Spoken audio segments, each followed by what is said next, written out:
যেহেতু নির্বাচনে sharp date দিচ্ছে না গভর্নমেন্ট, একটা ঝুলায় রাখছে জিনিসটা, তাই না? তো বিএনপি তো আলটিমেট গোল কি? আলটিমেট গোল তো নির্বাচনের মধ্য দিয়ে ক্ষমতায় যাওয়া, তাই না?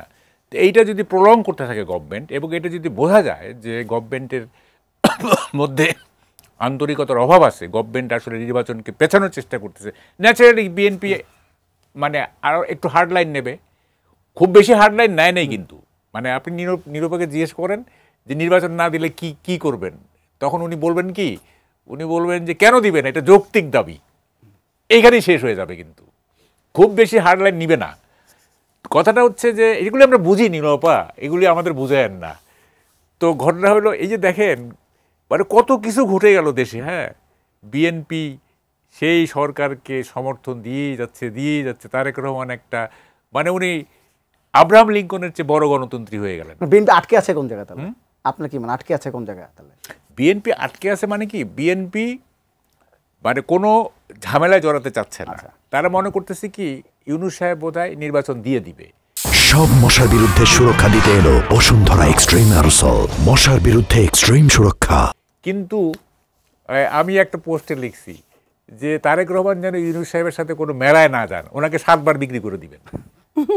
হ্যাঁ, ইউনূস সাহেব ওনাকে 7 বার বিক্রি করে দিবেন, কোনো মেলায় যেত না যান। আচ্ছা, ঠিক আছে। তো ফলে আমি একটা পোস্ট লিখছি, তো ফলে উনি ভাবছেন যে হ্যাঁ ঠিক আছে, দিবে নির্বাচন দিবে। এখন তো ওনারা মোটামুটি কনভিন্সড যে নির্বাচনের দিকে গভর্নমেন্ট যাবে না।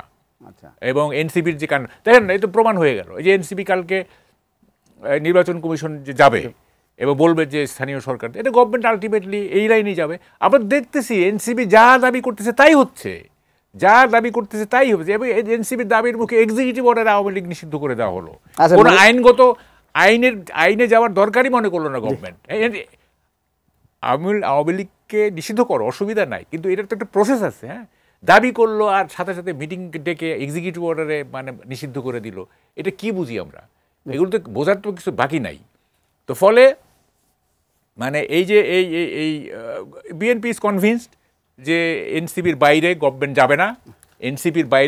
যাবে না, সুতরাং আমাদের একটা হার্ডলাইন নিতে হবে, এবং হার্ডলাইন নিতে হবে যে কারণে এই যে সব সালাউদ্দিন সাহেব বলতে যমুনা ঘেরাও, দুদু সাহেব যে কথা বললো আর কি, হ্যাঁ, এটা নন পার্লামেন্টারিয়ান ল্যাঙ্গুয়েজ। যাই হোক, এইটা মানে এত খেপে গেছে সবাই আর কি এই সরকারের।